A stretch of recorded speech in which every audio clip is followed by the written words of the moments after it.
Olá, boa noite. Estamos ao vivo, começando mais um bate-papo legal aqui pelo Estúdios TP Fest. Uma boa noite a todos vocês. Hoje com a entrevista pelos espaços jurídicos, teremos a entrevista com a advogada, a doutora Juliana Costa Val, que vai estar conversando com a gente sobre o tema violência doméstica. Então, uma boa noite para vocês, sejam todos muito bem-vindos. Lembrando que os espaçosjurídicos.com.br temos advogados de todo o Brasil. Então, vamos aguardar a doutora Juliana Costa Val para darmos início à entrevista com o tema violência doméstica. Sejam todos muito bem-vindos, uma boa noite a todos vocês. Estamos aguardando a doutora Juliana entrar para chamá-la aqui para início da entrevista. Lembrando que os espaçosjurídicos.com.br tem advogados de vários locais do Brasil. Você pode estar acessando o site e procurar lá o advogado que você precisar, criminalista, empresarial, civil, criminal. Então, tem advogados de várias áreas. Só acessar o site espaçosjurídicos.com.br. Lembrando que os espaçosjurídicos.com.br tem a parceria com o Estúdios TPFest, onde são realizados as entrevistas. Sejam todos muito bem-vindos. Hoje vamos estar conversando com a doutora Juliana, que vai estar conversando com a gente, esclarecendo algumas dúvidas sobre a violência doméstica. Um tema bastante polêmico e bastante grave, né? Que enfrentamos aí por todo o país. Então, sejam todos muito bem-vindos. Estamos aguardando a doutora Juliana aqui para darmos início à entrevista.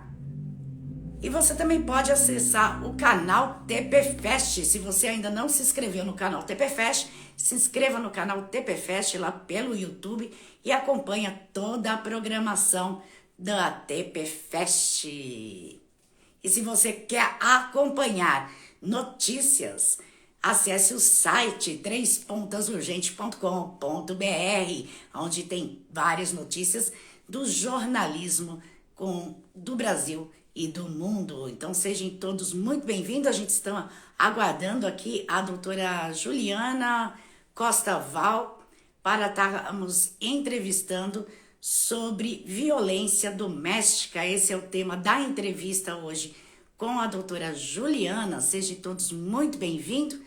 Eu peço que se a doutora Juliana entrar, mandar um oi aqui para a gente dar início à entrevista, ok?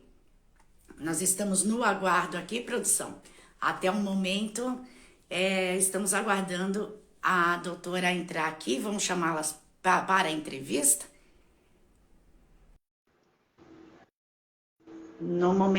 Até o momento, ela ainda não entrou. Aguardamos aqui a doutora Juliana. Uma boa noite, João. É João? João Otávio? Uma boa noite, seja bem-vindo. Vamos estar aguardando aqui a doutora Juliana. Eu peço que a produção entre em contato com a doutora Juliana para a gente dar início aqui à entrevista. Hoje com o tema violência doméstica, conversando aqui um pouquinho com a doutora Juliana. Sejam todos muito bem-vindos aqui pelo Estúdios TP Fest, que tem a parceria com os espaçosjurídicos.com.br. Vamos aguardar aqui a produção do bate-papo legal, dá um ok aqui pra gente, dá início aí à entrevista. Então, a gente pede aí para que a doutora Juliana Costa Val mande um oi aqui pra gente, que até o momento ela ainda não entrou, produção. Estamos aqui no aguardo para estar conversando com ela, dar início à entrevista. Boa noite, Elisângela aqui está com a gente também. Boa noite, eu aguardo, produção. Uma boa noite a todos vocês, sejam bem-vindos aqui nos Estúdios TP Fest. E se você gosta de notícias, você acessa o site o trêspontasurgente.com.br. Lá você acompanha as notícias do Brasil e do mundo. Pode estar aí seguindo a gente no Instagram e também no canal Três Pontas Urgente Oficial pelo YouTube, ok? E para você fazer parte dos espaçosjurídicos.com.br, é só entrar em contato com o suporte de atendimento que é para todo o Brasil, 35991050329. Lá você faz parte dos espaços jurídicos. Vamos aguardar aqui. Estamos aguardando aqui a doutora Juliana Costa Val entrar. A doutora Juliana, a produção, ela está mandando solicitação para nós chamá-la. Não tem como eu aceitar. Ela tem que mandar um oi para mim, para que eu convide ela e não ela me convide, ok? Senão você não consegue entrar ao vivo com a gente aqui. Tá certo? Tem que aceitar aqui a solicitação, senão não consegue entrar. Vamos aguardar aqui a conexão.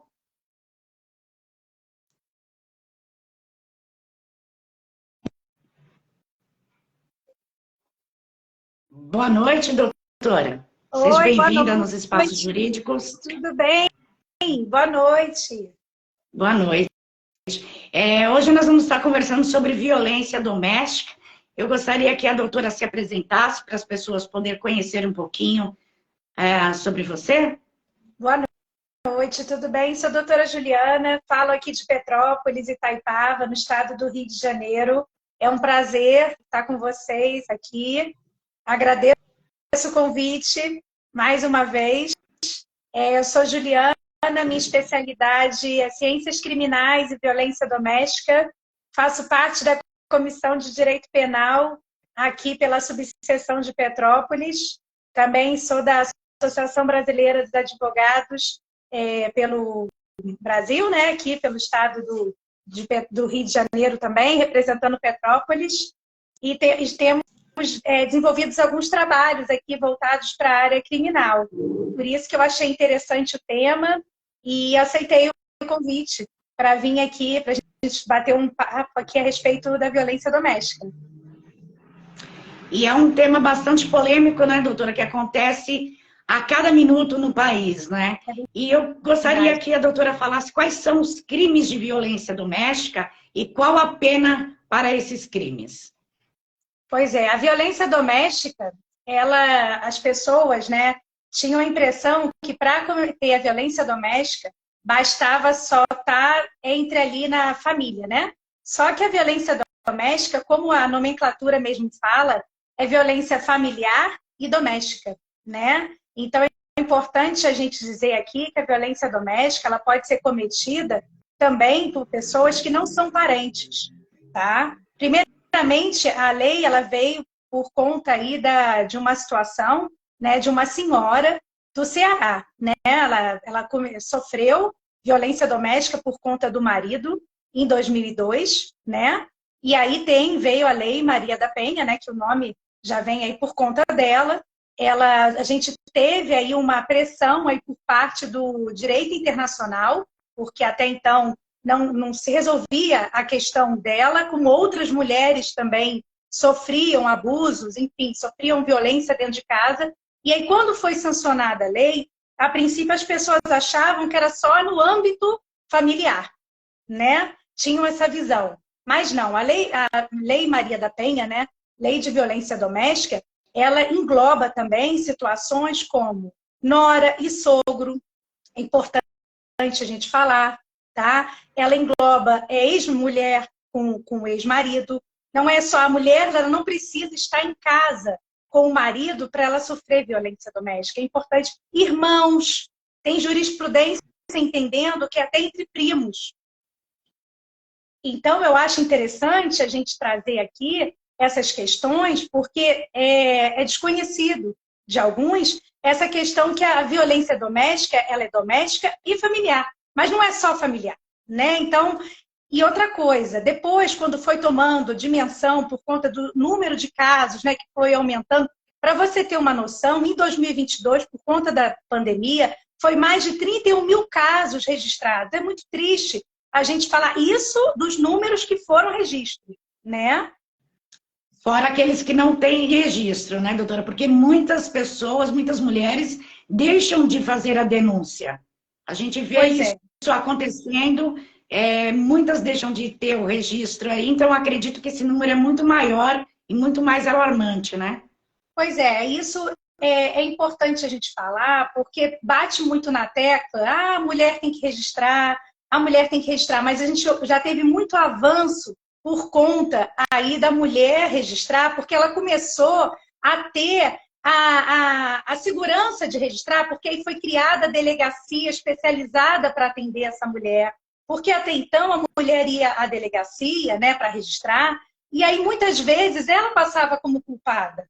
Ela era indagada e ficava, mas foi assim mesmo, né? Por conta de profissionais que não estavam preparados para receberem essa mulher. Então, assim, é importante a gente dizer, porque a nossa sociedade é patriarcal, nós sabemos disso, machista, e muitas dessas mulheres não levavam a situação, não levavam o que elas estavam vivendo por conta do medo, da insegurança, da crítica, do machismo que elas iam enfrentar, né? Da inversão do que elas iam falar. E assim, além disso tudo, do que elas iam passar na delegacia e em volta também, o que elas passariam em casa, né? Então, o que eu falei até na minha tese, né? Na minha tese, meu artigo científico, foi isso. Não adianta a gente relatar os casos, né? A mulher ir até pedir ajuda, né? A nossa sociedade, as autoridades, se ela não tiver um suporte, principalmente, para poder ela depois conseguir se sustentar, ela conseguir trabalho, ela conseguir apoio psicológico para sair daquela situação, não é? É importante a gente dizer isso. Para ela tomar o primeiro passo da denúncia já é difícil. Antigamente... É difícil e elas têm medo também, né, doutora? Tem medo. Medo também. Pois é. Antigamente, já tivemos vários avanços.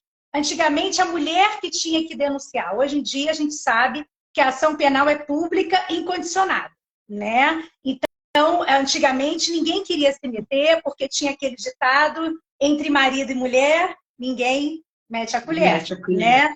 Ninguém mete a colher. Então, assim, agora não. Agora é ação pública e incondicionada. Então, nós devemos sim, nós temos o dever, como cidadão, né? Se a gente está vendo alguma briga, algum problema sério do lado, que a gente viu que já passou do normal, nós devemos sim, como ser humano, como cidadãos, comunicar às autoridades, e a gente pode fazer isso sem nos identificarmos, né? Para poder sim ajudar essa mulher, porque a ação é pública e incondicionada. Antigamente não, antigamente só a mulher, né, era pública condicionada à representação. Só ela podia falar o que ela estava vivenciando. Então, já tivemos um avanço, né, da nossa legislação. Hoje em dia é pública e incondicionada. Então, qualquer um de nós pode ir lá relatar esse problema, falar o que ela está vivenciando, não é mesmo? Falar ali alguém perto da gente. E como eu falei, nós já tivemos alguns avanços. E outra coisa, essa visão de que é só marido e mulher já passou. Como eu falei, sogro, né, com a nora, entre primos, irmãos, é mais comum do que a gente imagina a quantidade de violência doméstica que os irmãos também sofrem. Né? E a gente fica muito entre marido e mulher, mas assim, é muito mais amplo, né? E no caso de, você disse sobre sogro e nora, no caso de sogra e nora também? Não, pois é. Precisa da figura masculina, né? A gente não tem como falarmos só entre mulheres, né? A gente precisa da figura masculina como agressor, né? Okay. A gente não tem como só entre mulheres. A lei, eu acredito que a gente ainda vai evoluir nesse sentido, porque nós já tivemos uma evolução, porque a nossa sociedade, de acordo com os fatos, né, a gente vai evoluindo, né? Porque a nossa legislação vai acompanhando o que a sociedade espera que ela acompanhe para poder ir punindo, né? E poder atualizando para poder ir atendendo. Por exemplo, os transexuais, né, já estão sendo atendidos pela nossa lei. Então, já houve os casais homoafetivos já, então, todos os casais homoafetivos também são atendidos dentro da Lei Maria da Penha? Pela jurisprudência, sim. Então, eu acredito que, com o tempo, entre as mulheres mesmo, dependendo da situação, vai haver essa extensão. Porque a gente não fala de analogia no direito penal, né? Então, acredito que vai haver uma extensão de interpretação, que a gente fala interpretação analógica, né? É porque a gente tem a violência psicológica, que ela é muito mais difícil, né, de ser detectada e também de ser configurada como crime. E às vezes ela não se dá só do marido, mas de outras pessoas do convívio familiar. Então, por isso que eu fiz a pergunta se sogra, irmã, né, primas ou não, se teria que ser realmente o sexo masculino e o feminino. Não, pois é, foi bom você tocar na questão da violência psicológica, porque é uma das modalidades, né? A gente tem a violência sexual, que é a que as pessoas mais falam, a física, principalmente, né? A gente fala a violência doméstica e familiar, fala muito da física. Tem a moral, né? A psicológica e a patrimonial, que pouco se fala, né? A gente fala de todas essas aí e a gente fala muito, e esquece da psicológica, esquece da moral, esquece da física, a física é a que mais se fala, e sexual. Né? Então, assim, eu acho que é importante a gente falar da moral também, que é muito importante, e da psicológica, porque as pessoas esquecem muito da psicológica. A psicológica realmente... Ela é mais difícil de ser configurada crime, doutora? Na verdade, os fatos, né, sendo narrados, né, junto com as provas do dia a dia, não é tão difícil de ser provado, porque a pessoa vai mostrando o que ela está vivenciando. Né? Por exemplo, vou dar um exemplo da patrimonial, que as pessoas do dia a dia, que as pessoas acabam não se atentando. Por exemplo, você, né, o marido, por exemplo, né, um exemplo assim que me veio à cabeça. Quando ele tira a chave da esposa para ela não ir a algum lugar, tá? Se ele tira a chave do carro, por exemplo, ele tira o documento do carro da mão dela, ou a chave do carro dela, para impedir a locomoção dela, para ela ir a algum lugar, ou até a chave de casa. Ele está fazendo uma violência patrimonial com ela. Junto com a violência patrimonial, desse exemplo que eu estou te dando, não deixa de ser uma violência psicológica. Você concorda comigo? Concordo. Então, as violências, elas se comunicam. Da mesma forma que as áreas do direito se comunicam. Ontem, num podcast que eu fiz com alguns amigos que estão aqui, eu até agradeço vários amigos aqui da Comissão de Direito Penal me assistindo, as áreas se comunicam. Porque a gente não fala só da questão do direito penal, a gente está aqui falando de direitos fundamentais também, que estão presentes no nosso direito constitucional, que é o direito de liberdade, direito de locomoção, são direitos fundamentais previstos na nossa Constituição, de qualquer, né, pessoa. Então, os direitos se comunicam.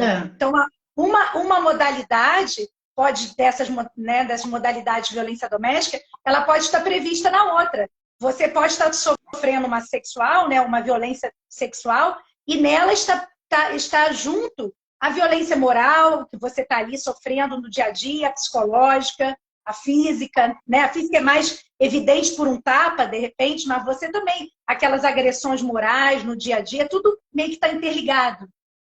E tudo vem junto com a violência psicológica, porque, querendo ou não, acaba afetando a saúde mental, né? Pois vítima.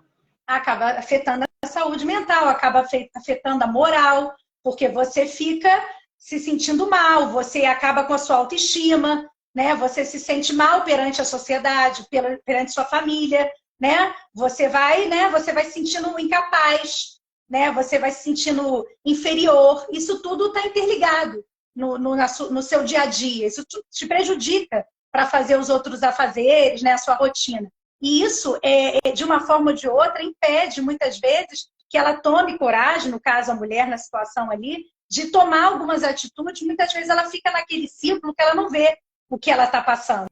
Isso é o pior de tudo, ela não vê.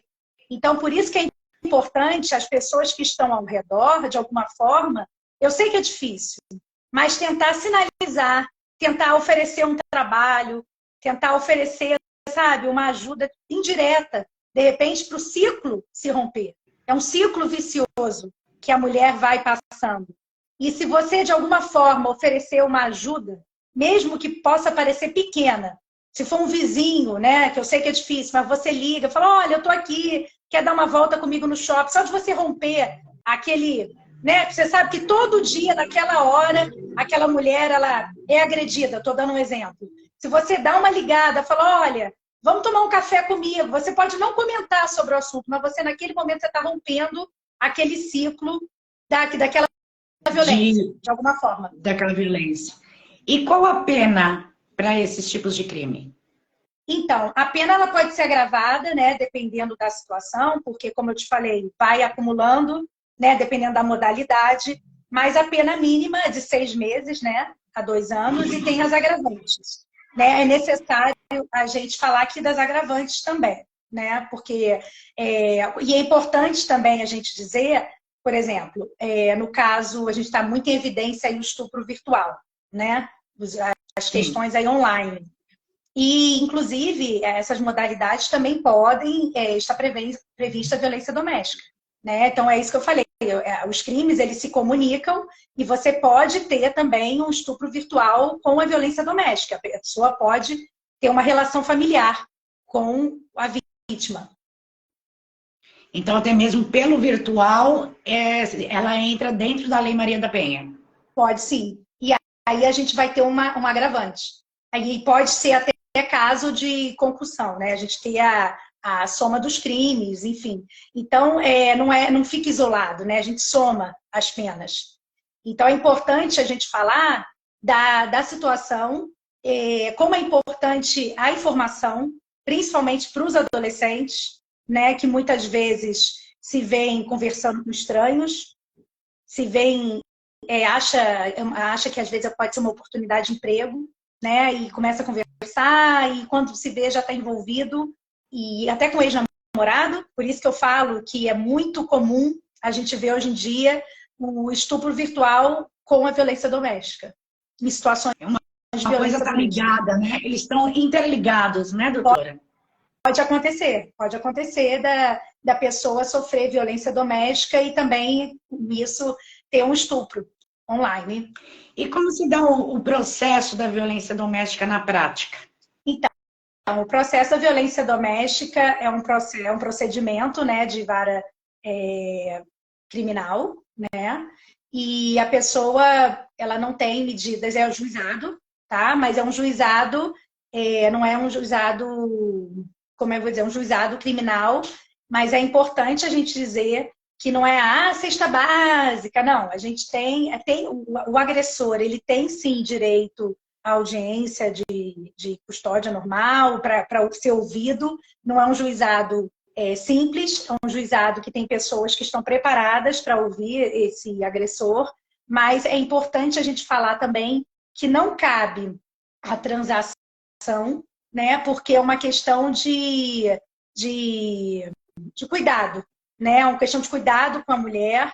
E, assim, não é penalidade, né? A questão da conversa na primeira audiência, né? Para tentar ali, porque tem jurisprudência que diz, não cabe composição, né? Porque mesmo sendo a pena baixa, não caberia composição. Eu sei disso, né? Nós que trabalhamos na área sabemos disso, mas não é questão de penalidade, é questão de respeito à situação. Vão ser ouvidas as partes. Pode ser, sim, que na primeira audiência as partes cheguem a um acordo, mas não é por isso que cabe transação. Tá? Vai ser um outro tipo de acordo que vai encerrar ali com medidas até mesmo cautelares. Porque às vezes o que acontece? Não precisa. Isso até houve uma mudança na legislação recente. Antigamente precisava ter uma medida cautelar preventiva para iniciar um processo de violência doméstica. Hoje em dia, pode-se iniciar, sim, o processo sem essa medida. É importante a gente falar isso. Já houve uma alteração recente. Eu, inclusive, iria perguntar quando é necessário se pedir a medida preventiva. A medida preventiva seria a medida cautelar, né? Que você quer dizer. A medida cautelar é necessária quando a mulher se sente ameaçada, né? De alguma forma.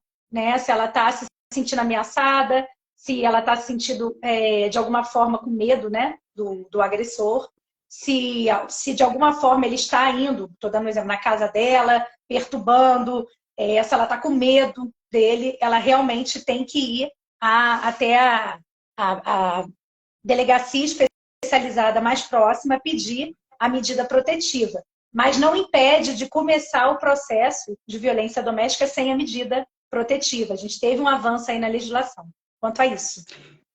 A primeira coisa que a mulher tem que fazer quando vai fazer a denúncia é o boletim de ocorrência. Sim. Após o boletim de ocorrência, quais são os procedimentos que devem ser feitos? Desculpa que a minha lâmpada aqui deu uma queimada, não sei o que aconteceu aqui.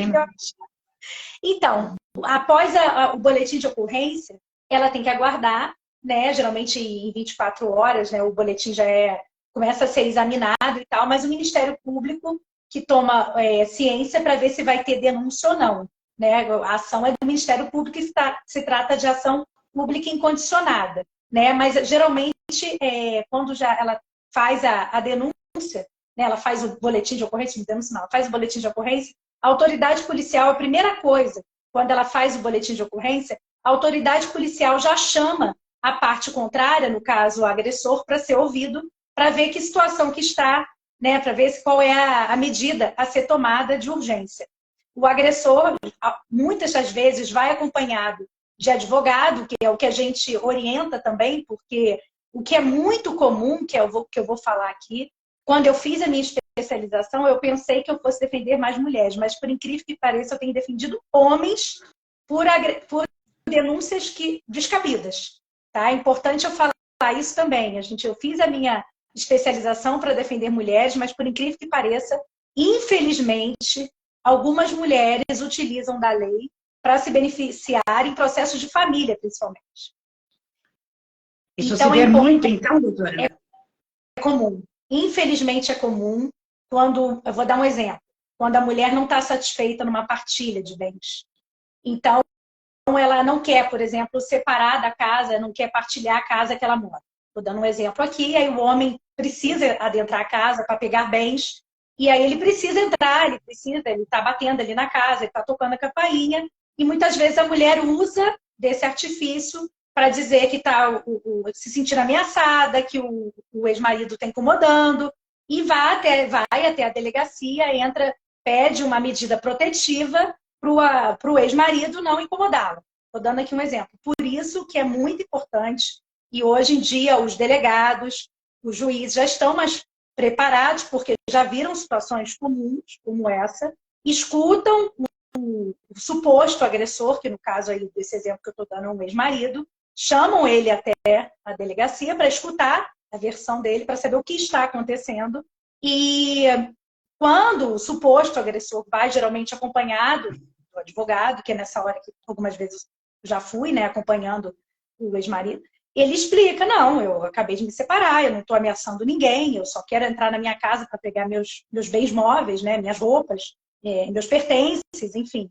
Algumas vezes o processo segue, outras vezes o processo é arquivado ali mesmo, porque não é arquivado ali. Quer dizer, quando é ação pública incondicionada, o processo tem que seguir de qualquer forma até o Ministério Público. Mas o Ministério Público mesmo pode chegar à conclusão que não é caso de denúncia, né? Porque quando a ação pública é incondicionada, quem tem a decisão de arquivar ou não é o Ministério Público, né? E quando é muito grave o relato do boletim de ocorrência, o delegado já chama ali, o agressor já pode determinar que faça, né, a prisão, enfim, afaste, se estiverem morando juntos, o ex-marido, o atual marido do lar. Enfim, algumas medidas já são tomadas para evitar que se agrave a situação da mulher, ou da atual mulher, ou da ex-mulher. Mas a primeira medida realmente é o boletim para poder se tomar as primeiras atitudes. E o boletim pode ser online, também é importante dizer isso. Hoje em dia tem a facilidade de poder fazer um boletim online, né? Eu, inclusive, fazer essa pergunta, se poderia ser feito o boletim online, ou se no presencial a vítima deve comparecer com o advogado já? Não. Ou ela pode estar comparecendo sozinha? O boletim online é o primeiro passo, né? Mas é importante a vítima sempre... Eu digo que não só a vítima, mas como o acusado, né? O suposto acusado, sempre que for uma delegacia, ir com o advogado. Eu sempre oriento isso. Porque você não sabe o que te espera, né, na delegacia. como eu te falei, imagina um ex-marido querendo só pegar seus pertences e é surpreendido na delegacia, porque está sendo chamado para ser ouvido, uma denúncia dessa, né? Então, assim, é muito importante, sempre que qualquer um for chamado à delegacia, a minha orientação, e acredito que de outros advogados que militam na área, que você sempre vá acompanhado de um advogado de sua confiança, para você poder ser orientado da melhor forma possível, tanto a vítima como o autor, o suposto autor, né? E eu digo que nós todos podemos um dia precisar de um advogado criminal, porque são tantas situações que a gente pode passar que não precisa, né? É uma hipocrisia dizer que advogado criminal só defende bandido. Inclusive, eu tenho reels na minha página que a gente tem várias situações que a gente pode precisar, não é? Com certeza. E muitos dizem que a Lei Maria da Penha ela é um pouco falha no quesito das penas. Existe realmente essas falhas, doutora? Eu acho que nós já avançamos bastante.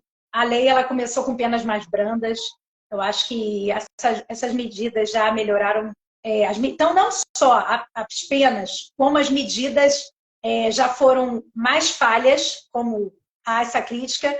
Hoje em dia, a gente está com medidas mais rápidas, mais imediatas, né? Tem as patrulhas, né, em vários estados já que atuam com mais rapidez, né, para poder evitar que maiores danos ocorram com essas vítimas.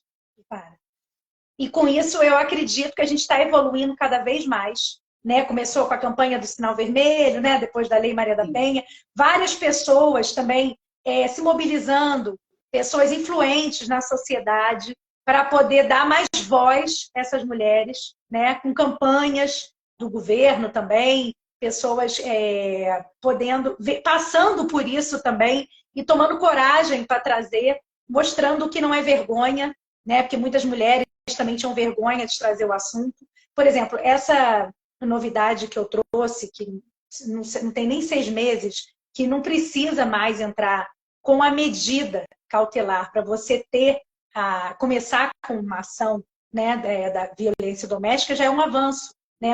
Antigamente você precisava começar com uma medida. Hoje em dia você não precisa estar correndo um risco para denunciar. Né? Então isso já é um avanço. Basta que você já tenha alguns indícios. Então, assim, a legislação ela está cada vez mais melhorando, avançando, para poder diminuir, porque a Lei Maria da Penha é um início para evitar o feminicídio. Né? Eu digo que a gente não está falando do feminicídio aqui, mas grandes casos... O feminicídio, ele começa, o gancho dele está lá na violência doméstica, né, doutora? E a gente vê começar na violência e terminar no feminicídio, então é um tema muito abrangente, assim, que a raiz está lá do problema, né?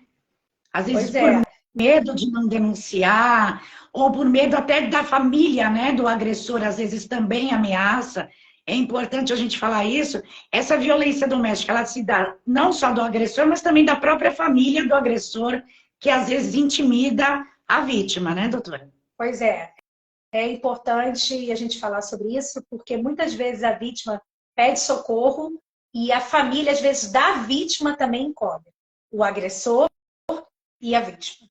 Então, às vezes, a vítima não tem acolhimento nem da vítima, nem da família dela, nem da família do agressor, porque muitas vezes ela quer pedir ajuda à família do agressor como forma assim, olha, ele precisa de ajuda. E muitas vezes a vítima acha que o problema é ela, né?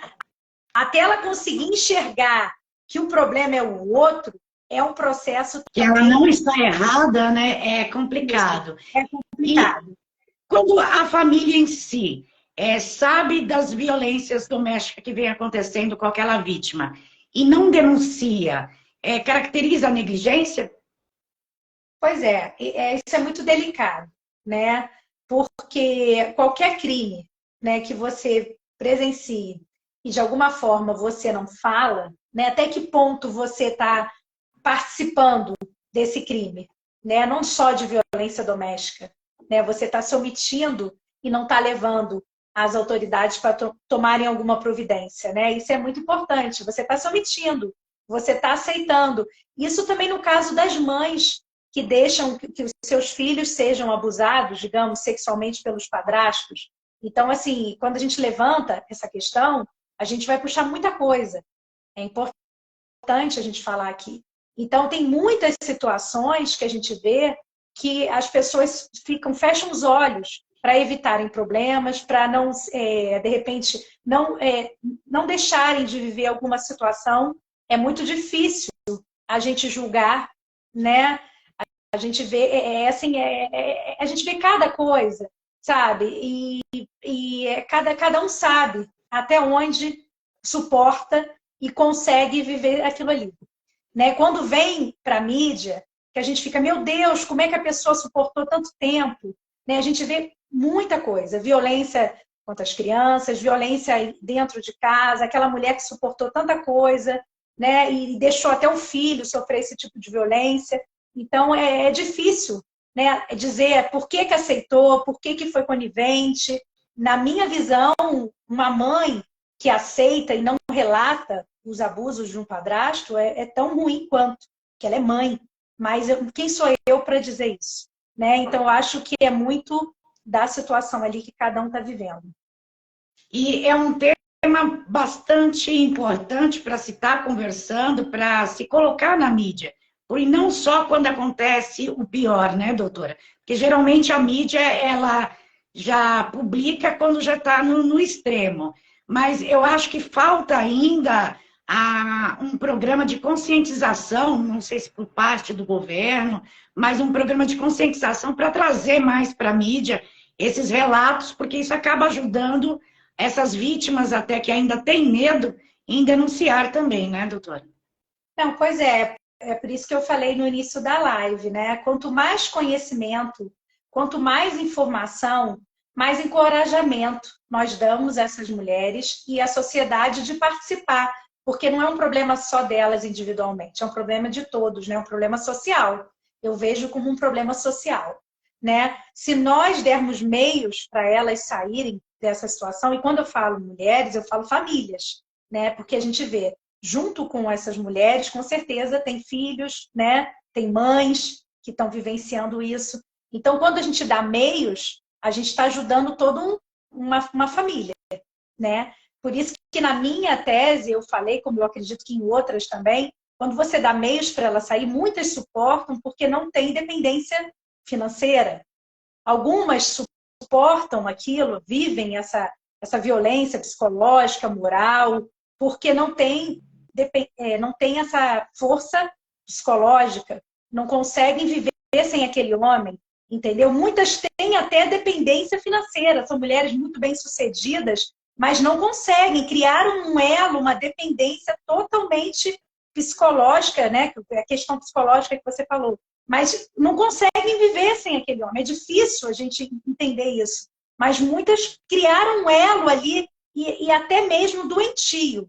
Acostumaram a ser tratadas daquele jeito, sabe? E aí é bem complicado. Por isso que eu digo que o direito, ele está, muitas vezes eu até quero trazer para a minha página e converso muito com amigas psicólogas que atuam nessa área. É um conjunto de profissionais, não só o advogado atuando, mas o psicólogo que atende essas mulheres, né? Psicanalista, o psiquiatra que atende essas mulheres, e que sabem que não é só uma questão financeira, é uma questão também de dependência. A mulher acostumou a viver daquela forma. Ela não sei se por uma questão familiar, ela acostumou a ser tratada daquele jeito. Então você pode até dar um trabalho para ela sair daquela situação, mas ela vai voltar, porque ela foi acostumada, sabe? Ela foi acostumada a ouvir um grito, a ser maltratada. E aí você me pergunta, Juliana, é difícil provar a violência psicológica? Ali naquela situação está evidente, mas ela foi acostumada assim. Então, eu vejo que é um trabalho conjunto, como eu falei na minha tese, é um trabalho social e principalmente de várias áreas. Eu vejo um trabalho jurídico, um trabalho da assistência social, né, dos assistentes sociais, um trabalho principalmente psicológico, né? Eu leio alguns livros de psicanalistas, porque a gente tem que entender a mente, né? Como é que a pessoa se deixa chegar àquele ponto de aceitar, né, vivenciar aquilo. Então, eu acho que é um trabalho... E e principalmente também do governo, né, da prefeitura, dependendo da região que está atuando, para dar meios, como a gente falou, de trabalho para aquela mulher sair da situação, mas também meios para ela poder, né, com profissionais para trabalhar a cabeça, né, de meios de trabalho e meio também de estudo, de equilíbrio, para ela conseguir sair daquele ciclo. Eu entendo que é um ciclo, né? Bem complicado, é bem E complexo. às vezes a vítima não tem o suporte do Estado ou da prefeitura que dê isso para ela, né? Pensa que é só um tratamento psicológico, só passar pelo psicólogo ali está resolvido. E não é só isso, né? Vai muito além disso, né?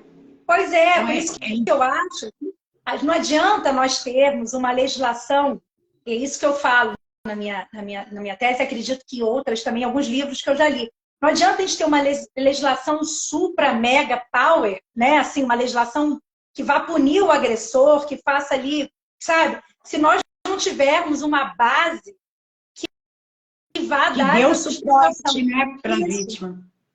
Esse que é o principal, né, doutora? Eu vejo como um principal, eu vejo como um conjunto, né? Porque vão trabalhar juntos. Eu vejo assim, né? Eu acho que eu sou uma, né? É um estudo com vários e acredito que é um debate, né? Estamos aí para aprender, para crescermos juntos, né? E sempre ouvindo, né?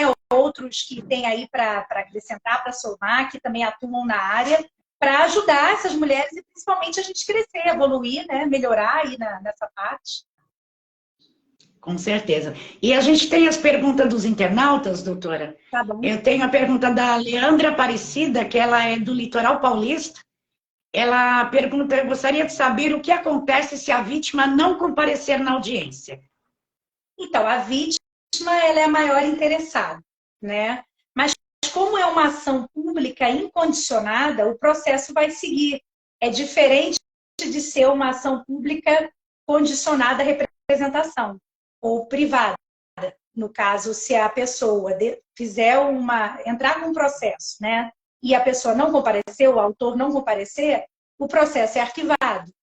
Mas quando a ação é pública incondicionada, quem toma o processo para si é o Ministério Público. Então, o processo vai continuar a ser investigado, né, e vai seguir. A vítima, independente da vítima estar na audiência ou não, o Ministério Público vai investigar. Tá? Então, é essa a resposta que eu tenho para dar para ela. E a Juliana Fernandes, de Betim, Minas Gerais, ela pergunta se é necessário um advogado para retirar a queixa-crime de violência doméstica. Não é necessário. A pessoa que denuncia, né, ela, na verdade, não é queixa-crime também mais. Né? É importante a gente fazer essa observação. Antigamente, por isso que eu acredito que ela tenha feito essa pergunta, era uma ação pública condicionada à representação. Da mesma forma que, vou dar um outro exemplo, o estelionato, ao contrário, tá? Vou dar um exemplo ao contrário para ficar mais fácil. O estelionato era um crime incondicionado. E depois o estelionato passou um crime considerado condicionado à representação. Então, digamos que você é uma vítima de estelionato, tanto virtual, tá? Como no dia a dia físico.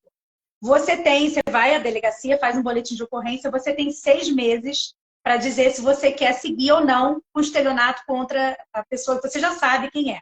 Então, o estelionato é público condicionado à representação. Você pode seguir ou não com aquela queixa-crime. Isso no caso do estelionato. Para ficar mais fácil o exemplo da pergunta dela. Porque o estelionato é público condicionado à representação. Caso você desista, não quero mais, eu descobri que a pessoa está passando por dificuldade, ele cometeu esse estelionato, pegou meus talões de cheque, mas eu não quero mais seguir contra o fulano. Eu posso ir sozinho à delegacia e falar, delegado, eu não quero mais seguir com esse processo contra fulano de tal no estelionato. Deixa o banco, se ele quiser seguir, eu não quero mais.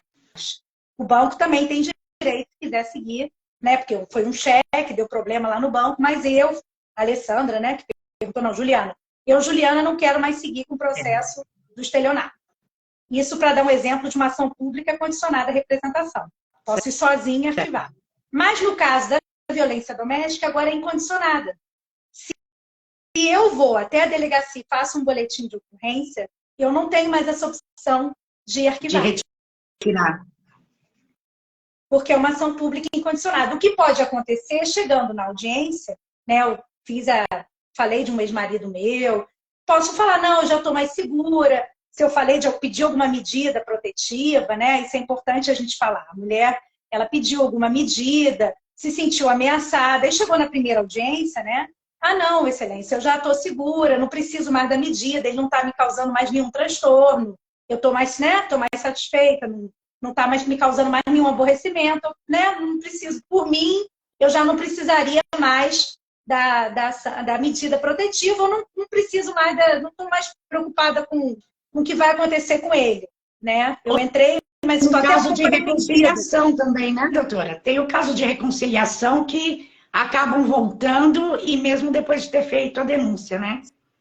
Sim, mas aí o Ministério Público pode arquivar, né? Porque aí, quando é ação pública incondicionada, é o Ministério Público que vai decidir se vai arquivar ou não, né? O poder é dele, porque é pública incondicionada. E aí ele vai decidir se quer arquivar ou não, entendeu? E aí ela trazendo elementos novos, que não tem mais interesse em seguir, com certeza o Ministério Público não vai ter por que punir esse possível agressor, ele vai arquivar, entendeu? E a gente tem a pergunta da Isabel Mendes, de Niterói, Rio de Janeiro. Ela pergunta como são aplicadas as medidas protetivas quando ocorre ameaça de morte. Então, aí se já é ameaça de morte, geralmente já é uma coisa mais séria, né? E aí, geralmente, vai alguma patrulha, né? O delegado já pede uma medida mais enérgica, né? Em relação àquele possível agressor. E, inclusive, pedindo, né? Se eles estiverem morando juntos, para se retirar da casa, né? E pedir mais, assim, proteção a essa mulher. Tem alguns lugares que tem a patrulha, como eu falei, que passa, né? Infelizmente, a gente não tem essas patrulhas em todos os estados, em todos os municípios, para darem essa proteção a essas vítimas, né, que estão com a medida protetiva. Mas há alguns municípios, alguns estados que têm essa patrulha que faz, até composta por mulheres, que conseguem dar uma segurança, um conforto maior para essas mulheres. E também há lugares que têm abrigos, tá? Eu gostaria de fazer essa observação aqui. Abrigos que são descaracterizados, que algumas mulheres são até da prefeitura. Algumas prefeituras em alguns estados que têm abrigos descaracterizados para essas mulheres que estão, tipo, fugindo de casa, que estão sofrendo ameaças de morte. E geralmente as delegacias já estão encaminhando essas mulheres que, se ficar em casa de parente, podem ser achadas por esse suposto agressor, enfim. E se tiver realmente ameaça real, o juiz pode dar uma liminar, né, para buscar esse suposto agressor, esse suposto ameaçador aí, para prendê-lo, né, e fazer uma medida mais enérgica em cima dele. E a gente tem a pergunta do Lucas Affer, de Guarulhos, São Paulo. Ele pergunta como a pessoa pode se defender das acusações.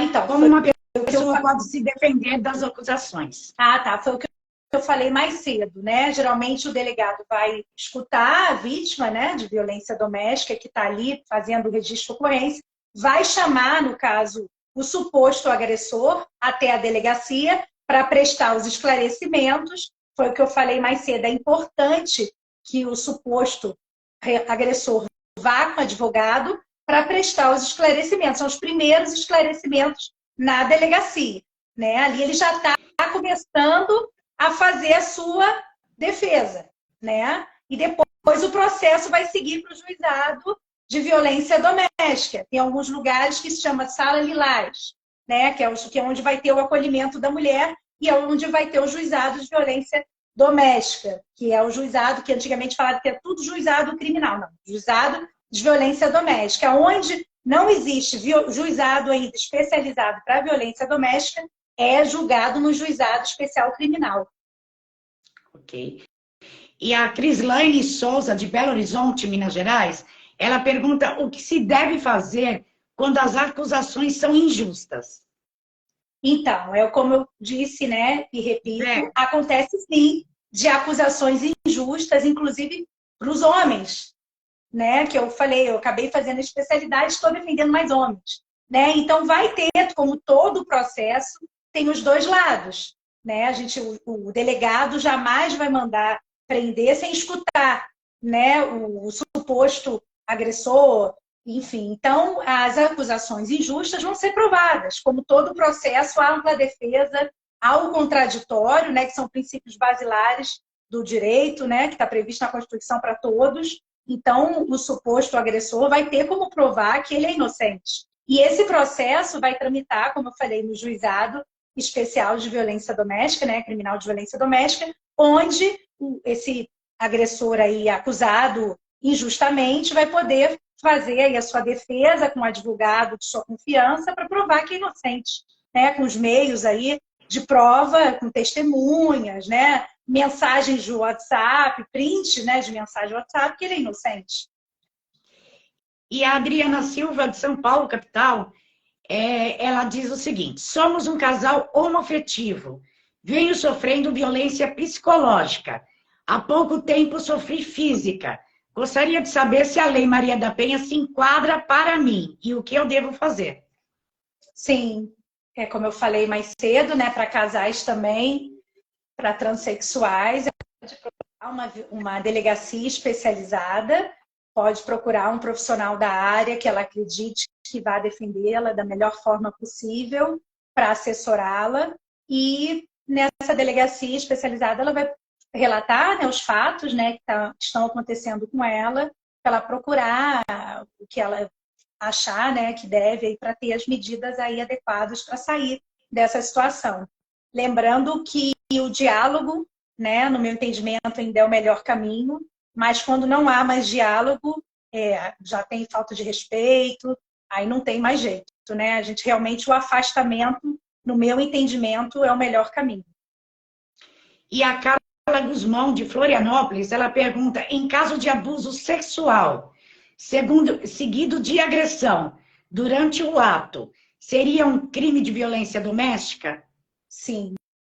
É importante falar que, por exemplo, se você está durante o ato e um dos da relação, tanto o homem como a mulher, né, falar, não quero usar o preservativo, principalmente o homem, né, que a maior parte das vezes é o homem que está com preservativo. E se ele faz com que a mulher faça relação sexual sem o preservativo, a gente está falando aí de uma modalidade de violência doméstica sexual.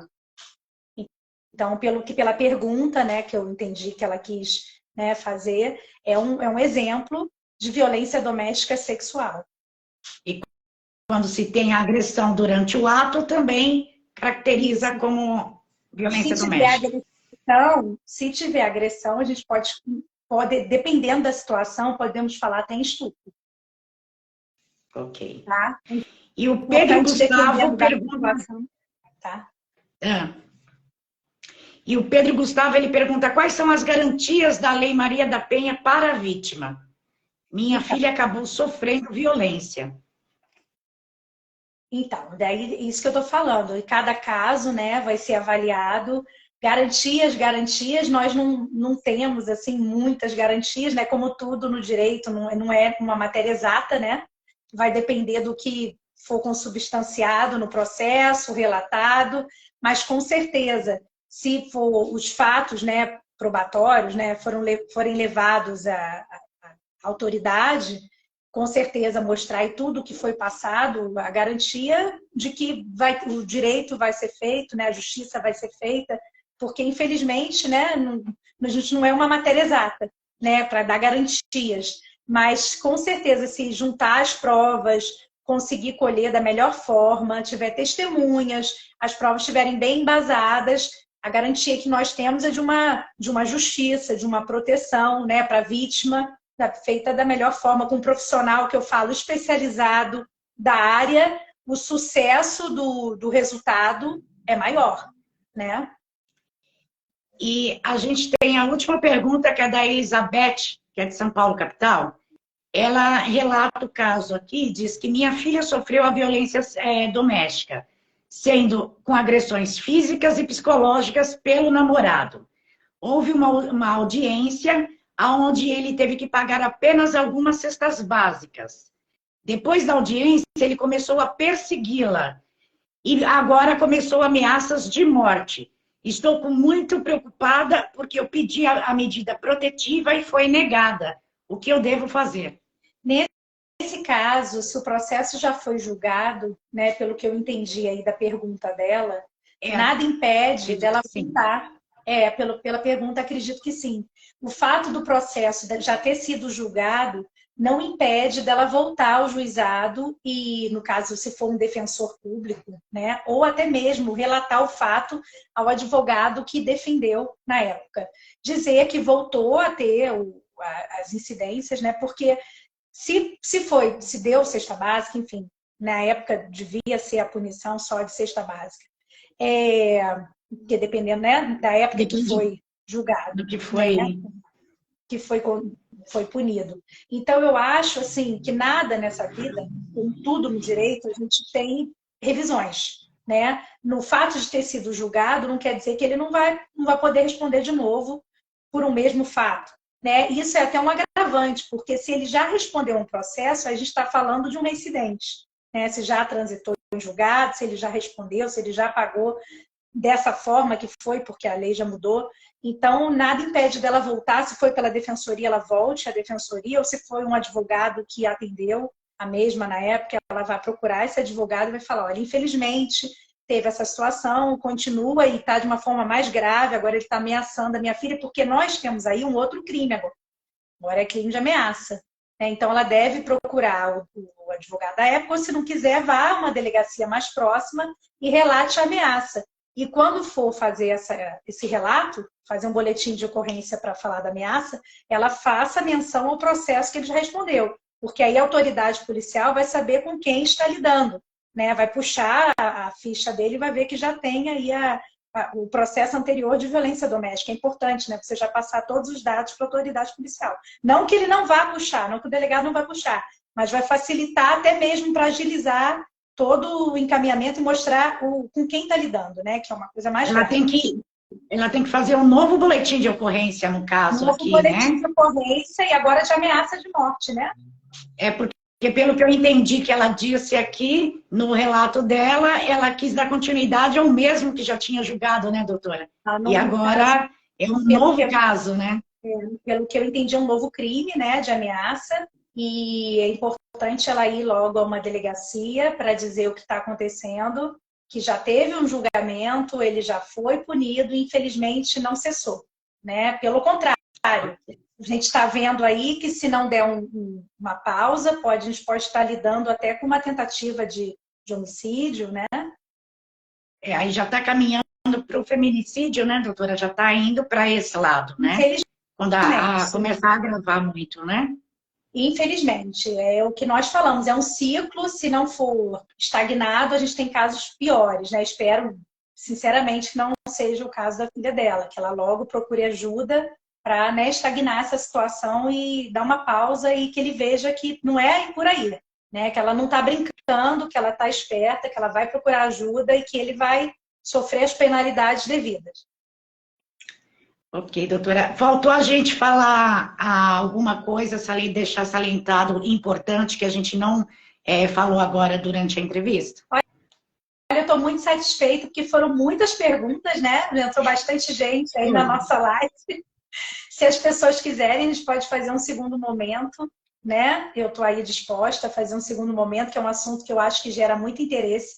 Se passou alguma coisa despercebida, eu peço desculpa, porque realmente foram várias perguntas aí, né? Que a gente foi surpreendido. Foram muitas. Fico muito feliz, porque mostra que as pessoas estão interessadas, né, no assunto, e isso mostra que já valeu a pena, né? Porque a gente estuda justamente para trazer conhecimento, para trazer informação, para atender cada vez mais pessoas que buscam isso, né? E eu me deixo aí à disposição, se quiserem mandar alguma pergunta também na página de vocês ou na minha página, que é o Ju Costa _jurídico, que é uma página que eu criei para trocar ideias, para trocar conhecimento, né? E o que eu gostaria de falar é justamente isso. Eu gostaria de encerrar a nossa live dizendo que, por menor que seja o problema, procure ajuda. Eu acho que é isso. Eu acho que, às vezes, a gente pode achar que o problema é pequeno, mas pode ser pequeno ali, naquele momento para você, mas você pode não estar suportando mais aquilo e não vai procurar ajuda. Eu digo em relação a tudo. Eu acho que sempre vai ter alguém para ouvir a gente, vai dar uma solução que a gente pode não estar enxergando. Então, eu encerro a minha live dizendo isso, que é importante a gente procurar ajuda e não ter vergonha de pedir ajuda. Porque sempre vai ter alguém que vai dar uma solução que a gente pode não estar enxergando. E eu agradeço a sua presença aqui no Bate-Papo Legal, pelo @Estúdios TPFest, dos espaços jurídicos. E os seus contatos, para quem quiser entrar em contato, é somente o Instagram? Ah, sim. Lá no Instagram, eu passo meu contato, que é no Instagram mesmo, né? Que é o meu espaço formal, né? E lá eu tenho também o meu contato do escritório com quem eu trabalho, né? Tem outras parceiras aí da minha área, de áreas diferentes, né? Então é só mesmo o meu contato profissional mesmo lá na página, que a gente está aberto aí de trocar conhecimento, trocar informação, tá bom? É, né, nessa página mesmo, Ju Costa _jurídico, e lá a gente está ali para disposto a conversar, fazer parcerias, tirar dúvidas. Tá ok, doutora, eu agradeço a sua presença. E para quem quiser mandar também dúvidas para a doutora, ela faz parte dos espaçosjurídicos.com.br. Vocês podem também estar mandando para o inbox da página, no chat, chamando, e as dúvidas serão encaminhadas aí para a doutora Juliana. Então, eu agradeço imensamente a sua participação aqui. E quem sabe a gente volta aí numa nova entrevista, falando até mais ou sobre o feminicídio, que é um outro tema aí muito importante, e que eu vejo que as pessoas também têm muitas dúvidas, e é importante estar falando também sobre o assunto. Então, agradeço a sua presença, doutora, e desejo uma ótima noite. Eu que agradeço mais uma vez a oportunidade, o convite. Desejo mesmo a todos que estão nos assistindo. É um prazer, né? E pararem um pouquinho para assistir a gente, né? Então eu agradeço, me coloco à disposição para tirarem as dúvidas e estou disposta aí para voltar para falar se precisarem. Bom, muito obrigada. Tchau, tchau. Tá certo, pessoal? O programa Bate-Papo Legal vai ficando por aqui. E nós nos vemos no próximo programa. Uma boa noite a todos vocês e obrigada pela audiência. Tchau, tchau, gente. Tchau, tchau. Boa noite.